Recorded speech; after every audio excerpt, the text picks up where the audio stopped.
గౌరవ మంత్రి లోకేష్ గారు మాట్లాడతారు. స్పీకర్గా ఎన్నికైన అయ్యన్న పాత్రుడు గారికి నా హృదయపూర్వక శుభాకాంక్షలు. అయ్యన్న పాత్రుడు గారు అంటే అందరి పాత్ర, ఎప్పుడూ ప్రజల గురించే ఆలోచించే వ్యక్తి. అధికారంలో ఉన్న ప్రతిపక్షంలో ఉన్న ప్రజల సమస్యలు ఎట్లా పరిష్కరించాలని ఆలోచించే వ్యక్తి అయ్యన్న పాత్రుడు గారు. అయ్యన్న పాత్రుడు గారు అంటే ఒక పోరాటం, ఒక పౌరుషం. ఇప్పుడే పవనన్న అన్నట్టు క్షణికావేశం కూడా ఉండేది, ఇప్పుడు ఇంకా అవకాశం లేకుండా పోయింది. 1983లో విశ్వవిఖ్యాత నడసార్వభౌమ స్వర్గీయ నందమూరి తారక రామారావు గారు ఆనాడు తెలుగుదేశం పార్టీని స్థాపించినప్పుడు 25 సంవత్సరాల వయసులో మీరు ఆనాడు పోటీ చేశారు, ఎమ్మెల్యే అయ్యారు. ఆనాడు భారతదేశంలోనే సెకండ్ యంగెస్ట్ ఎమ్మెల్యేగా అయ్యన్న పాత్రుడు గారు నిలబడ్డారు. 25 సంవత్సరాల వయసులో మీరు మంత్రిగా కూడా అయ్యారు. 7 సార్లు శాసనసభ్యుడిగా, ఒకసారి ఎంపీగా కూడా మీరు ఉన్నారు. 7 సార్లు ఒకే నియోజకవర్గం, నర్సీపట్నం నియోజకవర్గం ఏ అదృష్టం చేసుకుందో నాకు తెలియదు, కానీ 7 సార్లు కూడా నర్సీపట్నం నియోజకవర్గం ఎమ్మెల్యేగా మీరు నిలబడ్డారు. 16 సంవత్సరాలు మీరు మంత్రిగా చేశారు. చూస్తే టెక్నికల్ ఎడ్యుకేషన్ కానీ 3 సార్లు R&B, forest, environment, science and technology, Panchayati Raj గ్రామీణాభివృద్ధి శాఖ మంత్రిగా కూడా మీరు చేశారు. ఈ హౌస్లో ఎవరికి తక్కన ఒక అదృష్టం నాకు దక్కింది. మీ తర్వాత పంచాయతీరాజ్ గ్రామీణాభివృద్ధి శాఖ మంత్రి ఏదో అవకాశం నాకు దక్కింది. ఆనాడు మీరు ప్రారంభించిన పనులని పూర్తి చేసే అవకాశం నాకు ఇచ్చారు. మీ నాయకత్వంలో 25,000 కిలోమీటర్లు సీసీ రోడ్ వేసాం, ప్రహరీ గోడలు కట్టాం, పంచాయతీ భవనాలు కట్టాం. గ్రామాలు కూడా ఆనాడు యుద్ధ ప్రాతిపదికంగా తాగునీటి పథకాలు కూడా కలిసి ఏర్పాటు చేశారు. అంతేకాకుండా నాకు ఎప్పుడు సలహాలు కావాలన్నా, సూచనలు కావాలని మీకు ఫోన్ చేసేవాడిని, మిమ్మల్ని అడిగి తెలుసుకునేవాడిని. ఆనాడు పంచాయతీరాజ్ గ్రామీణాభివృద్ధి శాఖ మంత్రిగా నేను ఇన్ని పనులు చేయగలనంటే దాని వెనకాల మీరున్నారని ప్రజలందరూ కూడా తెలియజేస్తున్నాను. ఇంతేకాకుండా పెద్దలు గౌరవ ముఖ్యమంత్రి గారు చెప్పినట్లు ఆనాడు ఉత్తరాంధ్ర సుజల సవంతి ఇరిగేషన్ కోసం కూడా మీరు పెద్ద ఎత్తున పోరాడారు. నాకు బాగా గుర్తు, తెలుగుదేశం పార్టీ విశాఖపట్నంలో మహానాడు ఏర్పాటు చేసుకుంటే ఎట్టి పరిస్థితుల్లో అనౌన్స్ చేయాలి అని పట్టుబట్టారు. ఆనాడు కూడా గౌరవ ముఖ్యమంత్రి గారు కూడా అనౌన్స్ చేశారు. అంతేకాకుండా పార్టీలో కూడా పాలిట్ బ్యూరో సభ్యుడిగా, సీనియర్ నాయకుడిగా నాకు ఎప్పుడూ ఒక గైడెన్స్ ఇస్తాను ఉన్నారు. ఒకే పార్టీ, ఒకే జెండా, ప్రజలే ఎజెండాగా మీరు ముందరికెళ్ళిన వ్యక్తి. గత 5 సంవత్సరాలు మీరు కూడా ప్రభుత్వం చేతిలో ఒక బాధితులు. 23 కేసులు మీ పైన కూడా, బంపర్ ఆఫర్ మీ పైన కూడా పెట్టారు. మీ పైన కూడా నిర్భయ కేసు పెడతాం కానివ్వండి, అని చేస్తాం, చాలా బాధాకరం.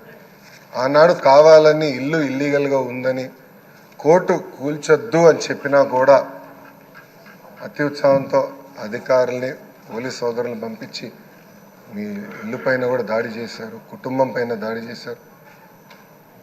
మీ భార్య కానీ 2 అబ్బాయిలు కూడా బాధితులై ప్రభుత్వం చేతులు. ఆనాడు నేను నర్సీపట్నంకు వెళ్ళాను, కుటుంబాన్ని కలిసినప్పుడు వాళ్ళని ఒకటే అడిగాను, ఇక్కడికి మీరు ఎందుకు వచ్చారు? మీ అవసరం రాష్ట్రానికి ఉంది, ఏం పర్వాలేదు, అయ్యన్న పాత్రుడు గారు పోరాడతారు, ఎక్కడికి వెళ్ళరు, మీరు వెళ్ళి అందరు కార్యకర్తల్ని కాపాడండి అని తల్లి కూడా నాకు చెప్పడం జరిగింది. నేను అది ఎప్పుడూ మరవలేను. రాజకీయాలు చూసి పెరిగిన వ్యక్తి. ఒకప్పుడు శాసనసభ జరుగుతుందంటే రాత్రి 2-3 వరకు కూడా జరిగేది. ముఖ్యమంత్రి గారు, ప్రతిపక్ష నేత హోరాహోరీగా చర్చలు చేశారు. యువకులుగా మేమందరం చూసేవాళ్ళం. ఉందాతనంగా సభ జరిగేది. ఎవరన్నా స్పీడ్గా మాట్లాడినా రెండో రోజు సభకొచ్చి కొంచెం స్పీడ్గా మాట్లాడడం, క్షమించండి అని కూడా కోరిన రోజులు అందరం చూసాం. కానీ గత 5 సంవత్సరాలు అన్నీ లేకుండా పోయినాయి. ప్రజలు కూడా ఒక మాటలో చెప్పాలంటే శాసనసభని అసహించుకునే పరిస్థితి వచ్చింది. ఇది చాలా చాలా బాధాకరం. ఇక్కడ చాలామంది మొదటిసారి శాసనసభ్యులు ఉన్నారు. మీ నాయకత్వంలో నేర్చుకునేదానికి మేము ఈ హౌస్కి వచ్చాం. సభ సాంప్రదాయాలు ఏంటి, ఎలా ముందలు తీసుకెళ్ళనేది మీరు మమ్మల్ని అందరినీ గైడ్ చేయండి. యంగ్స్టర్స్గా గతంలో ఎట్లయితే సభ జరిగేదో పెద్దలు ఎలా ఈ సభని నిర్వహించారో నేర్చుకోవాలన్న ఆలోచనతో మేమందరం ఇక్కడికి వచ్చాం.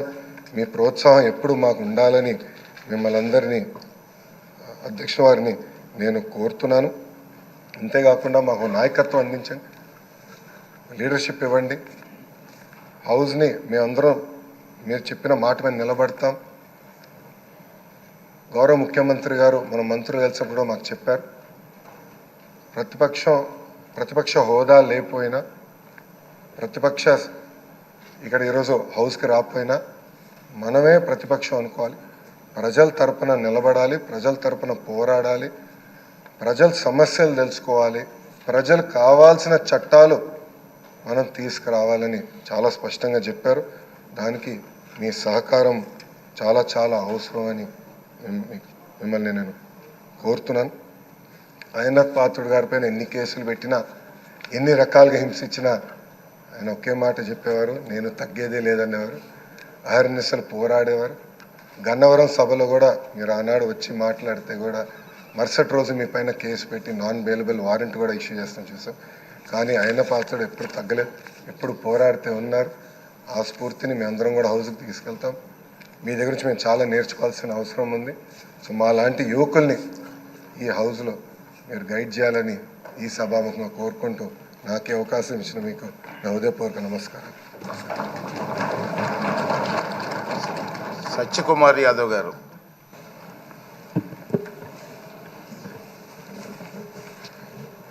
సుదీర్ఘ రాజకీయ నేపథ్యంలో అనేక ప్రజా పోరాటాలు చేస్తూ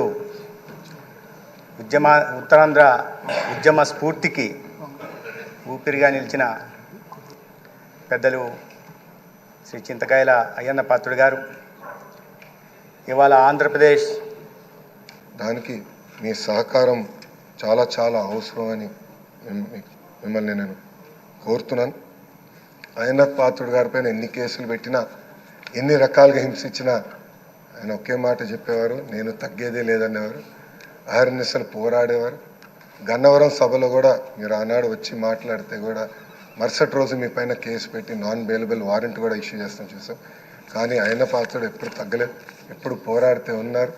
ఆ స్ఫూర్తిని మేము అందరం కూడా హౌస్కి తీసుకెళ్తాం. మీ దగ్గర నుంచి మేము చాలా నేర్చుకోవాల్సిన అవసరం ఉంది. సో మా లాంటి యువకుల్ని ఈ హౌస్లో మీరు గైడ్ చేయాలని ఈ సభాముఖంగా కోరుకుంటూ నాకే అవకాశం ఇచ్చిన మీకు నా హృదయపూర్వక నమస్కారం. సత్యకుమార్ యాదవ్ గారు.